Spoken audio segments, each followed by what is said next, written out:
Stop wasting time out there on the course or balls out on the driving range trying to get yourself loose.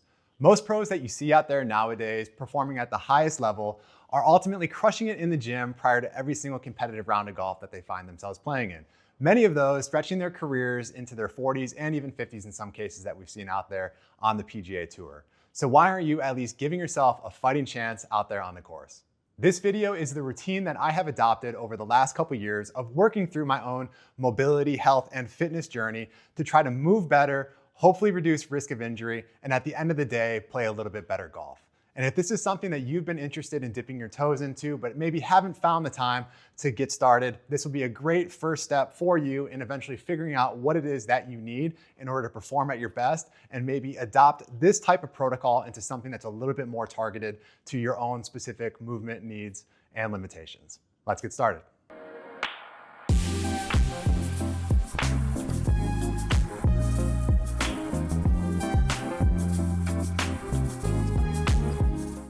Welcome to Cloudy Coast Golf Co. My name's Johnny, and today, like I said, we're working our way through the mobility and warm-up routine that I have adopted over the last couple years in an effort to try to perform at my best in practice and both on the course.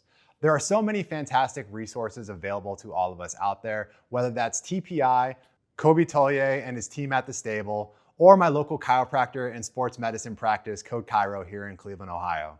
And unfortunately, with having so many amazing resources available to us, either online or in person, we're really running out of excuses to not be moving better day in and day out. But the most important thing amongst any of this is really having an understanding of what you need and what is ultimately going to help move the needle on your performance. And that's just in your everyday life or in your golf game specifically. Today's video will ultimately walk you through each of the movements that I've included in my protocol that I'm ultimately gonna be utilizing in my speed training journey going into this next season. Below, you'll find a variety of resources and details around each of the movements. And at the end of the day, all you're gonna need in order to do this yourself at home is a resistance band, some sort of sliding disc or a piece of cardboard, a bench, and a wall. Before we dive into this protocol, I want to make sure to mention one specific thing, and that is if you find yourself unsure how to do a particular movement that I've included down below, or just unsure if you can manage it from a pain or range of motion standpoint, the simple answer is don't do it. There are plenty of professionals out there who are trained in this space and can work around your limitations or your specific needs that you're going to be faced with. And like I said, if you find yourself in the Cleveland area, I highly recommend the Code Chiro practice here on the east side of town, or TPI as a resource will get you pointed in the right direction for a variety of different individuals that are certified in their individual protocol, and that will be a great place for you to ultimately start. Additionally, after working through the protocol in this video, I'm gonna be including a couple different freeze frames towards the end that you can take screenshots of in order to save and implement for yourself at a later point in time as reference. So with that being said, we're gonna get into the most difficult part of any kind of mobility routine, and that's just getting started. All right, now getting into the first part of the mobility routine here, the first step is gonna be in a standing position and then eventually moving our way to the ground and then finishing again in a standing position. For this first part, we're gonna be working our way through two different hip hinges, one with the toes elevated on a foam pad or a towel, whatever you might have available to you at home, and then a yoga block or something similar to keep your legs separated and in a good position through that movement. So the first one is going to be a toe touch with the toes elevated, and then a toe touch with the heels elevated on that pad or whatever you have available to you. So with that foam pad placed in between the knees to keep that good alignment on the lower legs, we're going to get ourselves positioned on the pad as so. And then reaching overhead, we're going to move smartly through that forward hip hinge, trying to keep the back and the legs as straight as possible through the movement. This is going to create good range in that hip open. This is one of the huge things with the TPI protocol and a lot of the different things out there is just to try to be able to move through these different joints in order to transfer power and be able to effectively create good postures and positions throughout the different parts of the swing that we're making. Here we go.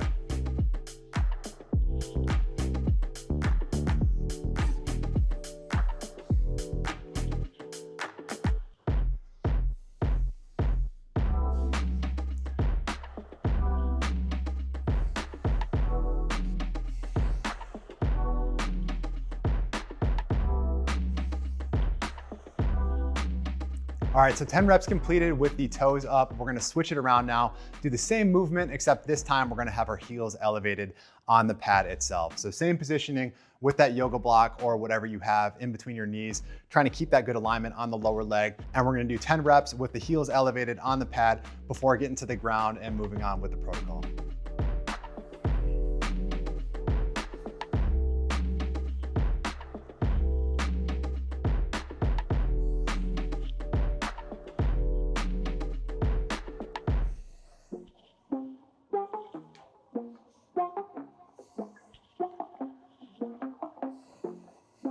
All right, getting into the ground portion of the routine here, and this is arguably one of my favorite movements of anything that I have incorporated in this setup. And this was a foundational thing for me, really opening my eyes to how much I needed this kind of work in order to open up some more space in my golf swing or just my day-to-day life for that matter. And this is the TPI Hip Windshield Wipers. And really this is gonna be a legs in a spread out position for the first couple portions of this. There's gonna be 4 different positions working through 30 seconds on each side. And in that straddled position, one of the key things in order to really get as much out of this as possible is with that straight leg, you wanna feel like you're driving that heel out as far as you can and really trying to open up and distract that hip a little bit. So just imagine somebody's pushing against your heel and you're trying to drive out away from them. That's gonna create a little bit of distraction to really give you a little bit more range to move up and down in that hip capsule. And from there, the toe is gonna be pointed slightly towards you. And then the 4 different movements are gonna be, which is based on where your hands and your torso is ultimately set up. So the first part is just gonna be with your arms back. You're gonna do 30 seconds on each side. I like to just set it up on my watch and then cycle through each of the different movements accordingly. And that's one of the nice things about this protocol is really like whether you're in a hotel room on a layover or just trying to watch some TV early morning or in the end of the evening, it's not too cumbersome in terms of the materials or the time that you ultimately need. So here we go.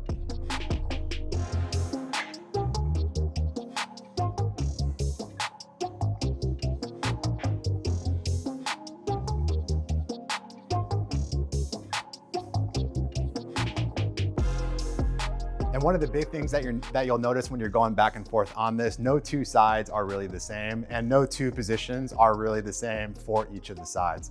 So it's definitely good in terms of highlighting really where you need it more than others. And that's just based on that day-to-day life and your typical movement patterns that you find yourself in.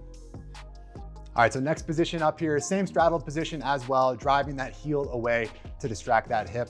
And it's gonna be a forward inclination of the torso, kind of reaching in between your legs, maintaining as flat of a back as you can, and then you'll be working that leg back and forth.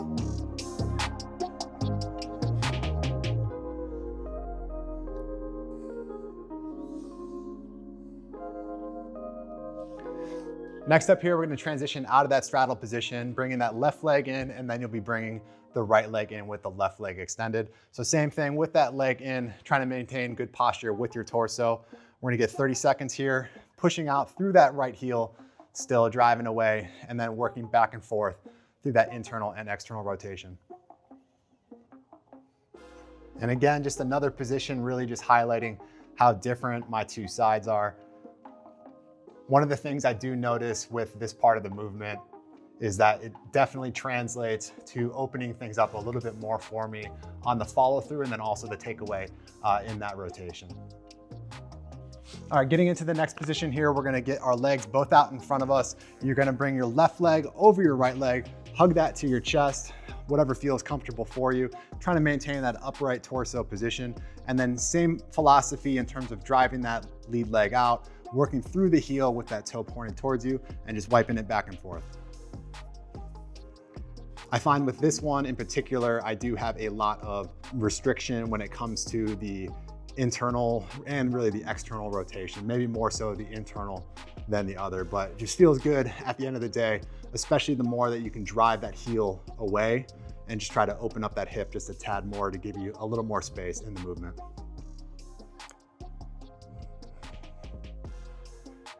All right, next up, we're getting into the TPI Hip Drop. And with this movement, one of the biggest things to focus on is really the rotation coming from your hips. We know that you could probably swing your legs over either side, allowing that lower back to ultimately come up off the ground. But the goal is to keep that back and really the top of your hip bones glued to the ground and allow that rotation to come from the hips on both sides there. So from a prone position on your back, you're gonna lay down, kind of want your heels decent range away from your butt here, either as wide as your hips or a little bit wider.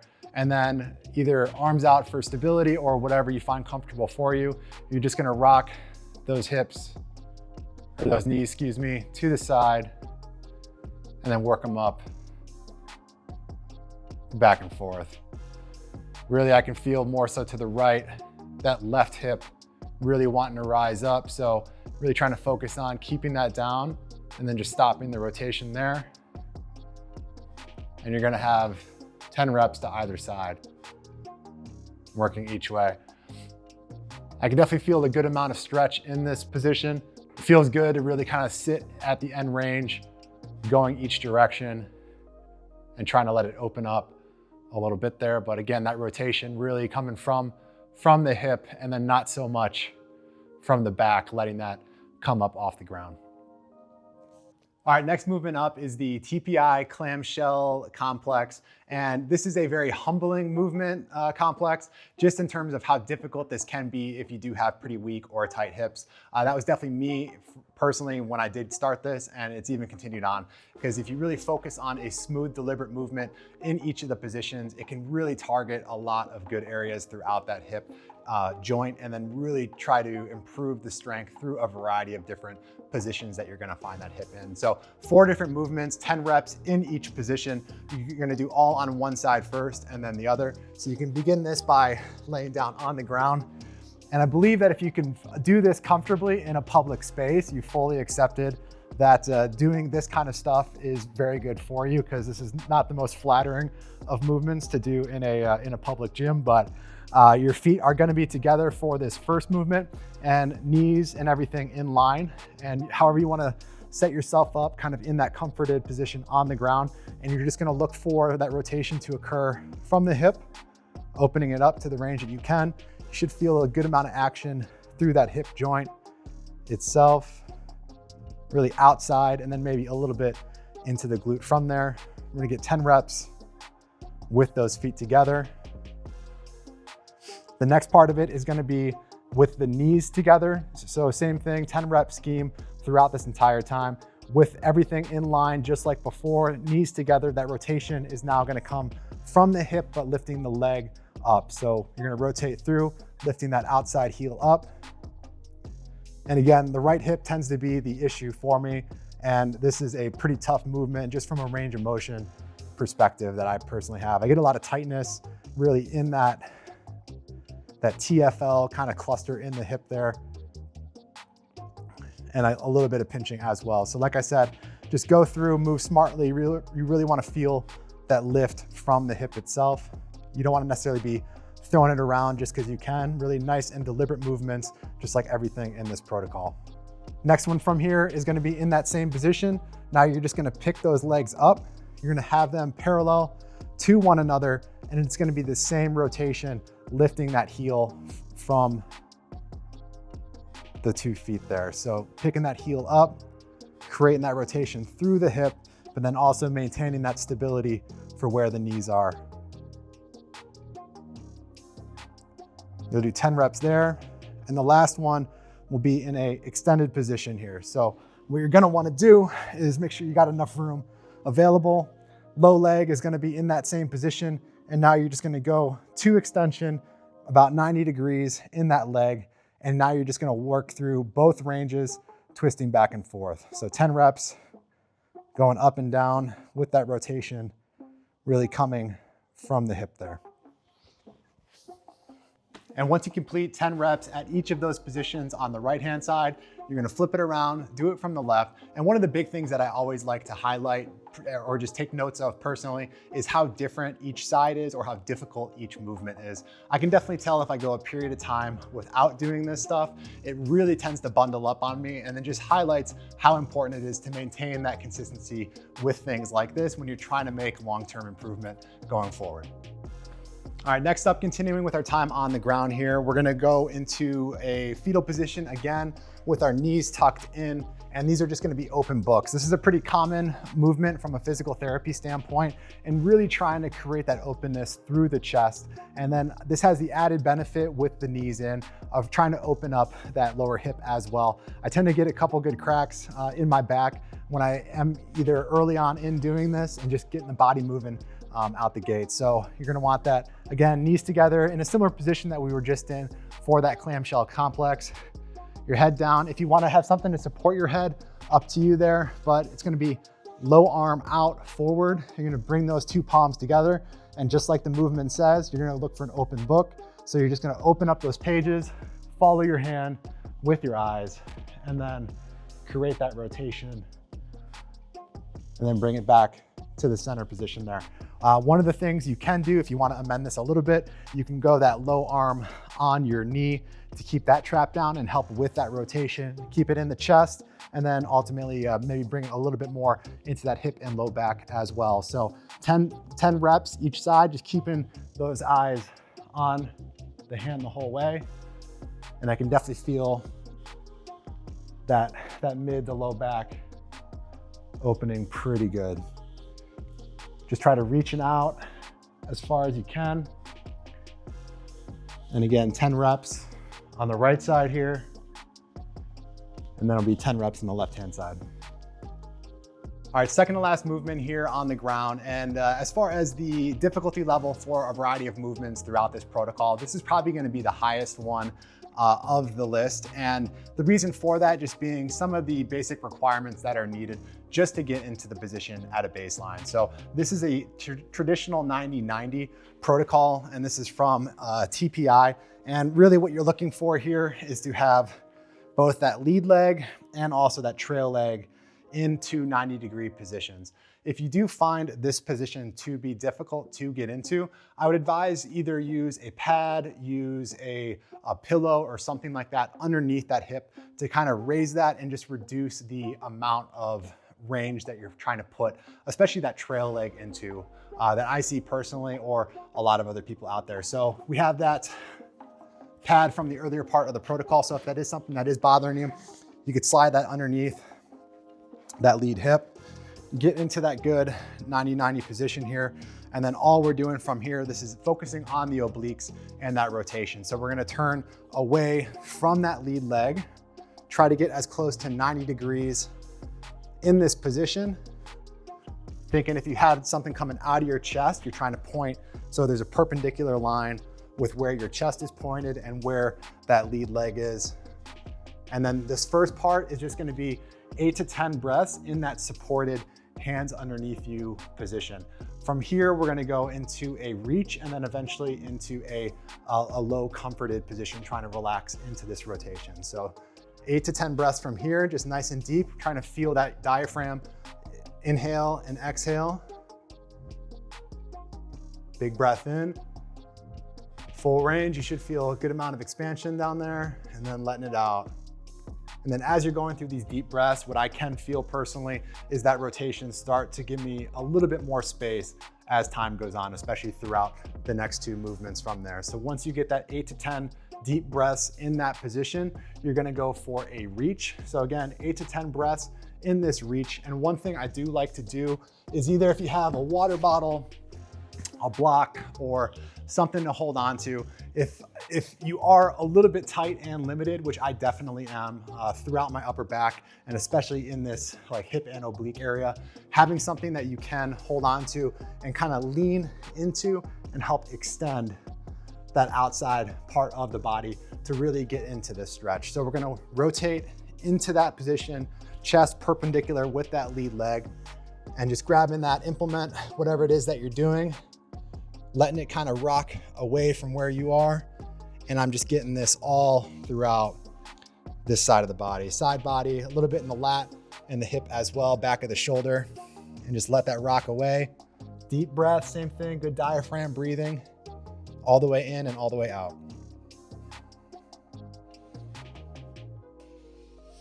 All right, once you get 8 to 10 breaths completed on that side, you're gonna move into more of the comforted position. So this is gonna be letting yourself kind of relax a little bit more, trying to increase that range, getting a little bit closer to the ground. So if you have a yoga block, great option here to kind of have that as support as you work yourself a little bit lower, however you might wanna do, but try to just open that up a little bit more with those 8 to 10 deep breaths for the set and close out this right-hand side. All right, and once you work through your 3 different positions on that side, we're gonna move over, do the same thing on the other. So again, can be a little bit confusing if you're maybe not used to it. I feel like half the time when I'm doing this, it takes me a second just to get set up and oriented for how you're supposed to be. But if you were sitting forward, that first leg, now we're switching to the right side, is gonna be out at a 90-degree angle from the hips. And that second one, thigh parallel to the lower leg, and then ultimately 90 degrees at the knee from there. So now with that right leg forward, we're gonna rotate away from that right leg, and hugely different on this side. Definitely a lot more tightness.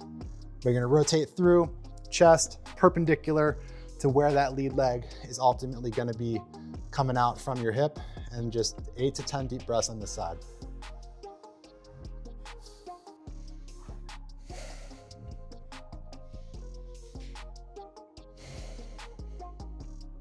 All right, getting into our last ground movement here. This is a stable disc rotation from Kobe Toye and their team at the stable. I saw this on a video from Kobe Walker, I believe is the channel, and a speed journey series that he was ultimately doing. And I thought that looked pretty terrible. I'm gonna give that a try. And honestly, it was a great movement.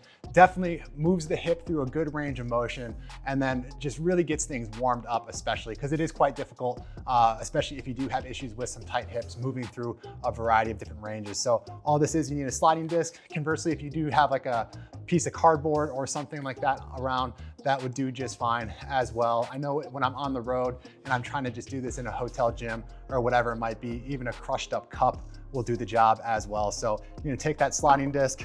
If you prefer purple, that's also a great choice too.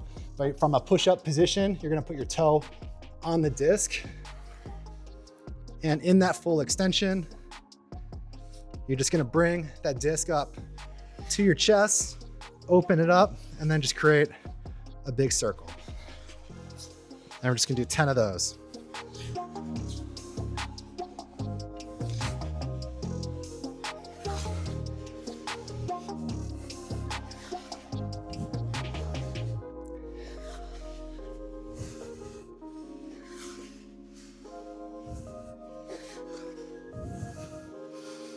All right, moving on now to the bench, working our way up for the last bit of the protocol here.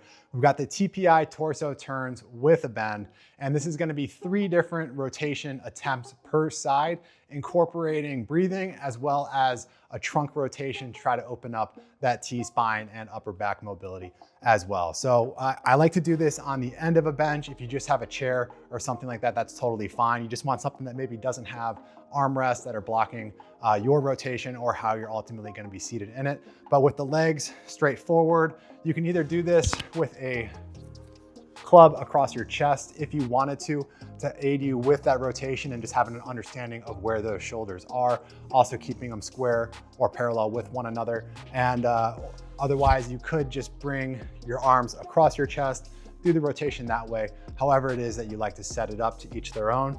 So say you're using it with the golf club, the goal here is gonna be to try to rotate to a maximum range, see where that is after taking a deep breath in, and then you're gonna exhale and then move through a trunk rotation so you can see the inclination of that shoulder. And that's just gonna try to move to extend that upper thoracic. I personally have had a ton of issues with back, neck, just in the amount of sitting I do from a day-to-day, and a variety of different injuries and stuff throughout my younger years. But this is something that I do find if I am regular with it and I ultimately stay on top of this with the rest of my different mobility work. This does a great job at really keeping that upper back nice and loose and allowing a good amount of movement, especially as it translates to the golf swing there. So we're gonna work through 20 seconds in each position. I'm gonna count through it just so you can kind of understand the cadence. And then ultimately, we're gonna go to the other side and do 20 seconds, 3 different times, working through that side bend as well. So deep breath in, and get to that full range rotation. And once you're there, you can pitch, and then we're just counting 20 seconds from here. Say that's 20, bring it back. I like to bring it to center. And then again, deep breath in, another rotation, and you should see that rotation maybe improved slightly, and then pitching it again. You can exhale and just try to relax into that rotation. Really try to focus on doing that bend from the upper back. So that's kind of one of the benefits of having a golf club or some kind of straight line across the shoulders there. Keep you accountable to just not lose position necessarily in that upper body. One more time, deep breath in. And pitch. And you can see how this is going to be beneficial when it comes to that trunk rotation on your takeaway. And then also in terms of freeing up that position when we do the other side on your follow through, depending on left or right-handed. All right, so that'll be 20 seconds at each of those positions, working to the right. And now we're going to switch it around, do the same thing to the left.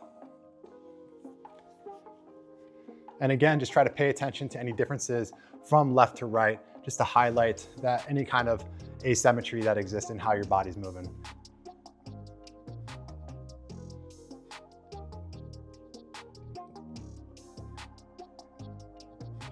If you feel a little bit of cramping in any of these particular positions, join the club. Just try to breathe through it and then work through the last 2 positions on that particular side. All right, so we're back on our feet now for the last 2 movements prior to getting to the end of this protocol. Hopefully you're feeling a little bit more grounded after getting a lot of things moving through the lower body, the hips, and then the upper back now. The next thing that we're gonna be doing is trying to get that upper back a little more activated, as well as pushing that rotation a touch more prior to ideally heading out on the course. Not today in Cleveland, Ohio, because it's blowing like 45 miles an hour and it's raining, but ideally that in the future when we have the opportunity to get out there or do a little bit of practicing. To do this first one, you're gonna need either a hip band, which you can probably find in your wife or significant other's workout space, or a elastic therapy band if you have something like that available as well. And now what we're gonna be looking to do here is just bundle this up, and whatever size it ultimately is, go for the tension that's gonna allow you to really create the movement as solid as you possibly can. But you're just gonna grab that with 2 hands in that golf posture and position. And it's really gonna be like a bow and arrow type pull if you've ever done something like that. So you're gonna be with those arms together and just create rotation, pulling from that scap in the back. So you're really gonna be feeling that in the low scap area. That's where that pull is gonna be coming from. Less so from the back of the shoulder, maybe a little bit towards the tail end of the movement, but really feeling that squeeze in the back as you're creating that rotation in there. So nice to do. Think about how that's going to be applying to the golf swing as a result there. You're ultimately going to go through 10 movements on your left and then switch over, do 10 movements on your right hand side. All right, last one up here, and this is a little awkward to film just given the space that I have in the garage here in order to do this demonstration. But this is courtesy of Tommy Fleetwood's Instagram, and this is a movement that he got from his time at the stable. And I tried it when I was in the gym not long ago on a layover, and it absolutely crushed. I thought it did a great job in terms of extending the rotation through the scap and really trying to feel that turn, especially with the limited rotation that I tend to have problems with in my golf swing specifically. So for this, you're gonna need a sliding disc. Again, you could just use your hand on the wall, a piece of cardboard, something like that, just to reduce the amount of friction that you're gonna have. And from here, it's just gonna be a golf stance. You can have yourself up against the wall, as this is gonna be, just try to emulate your golf posture to the best of your ability. And now what you're gonna do here is just get that back arm up against the wall in a straight position and just working through. And again, you can see here, I'm trying to get into that position and how tight I am through the back of the shoulder. That's really affecting this. And you're gonna get up against the wall here and just work through that rotation, really feeling that posture through the back of the arm, back of the shoulder, getting into a good position with that rear leg and getting your weight into that hip. You can really practice the technique on that takeaway as well. And I'm feeling this a lot through the back of the shoulder, especially in that scap range as well. So give it a good reach in the back, bring it down same way as you went, and then just 10 reps from there. Really just getting in to that trail leg and creating as much rotation in the shoulder as you can.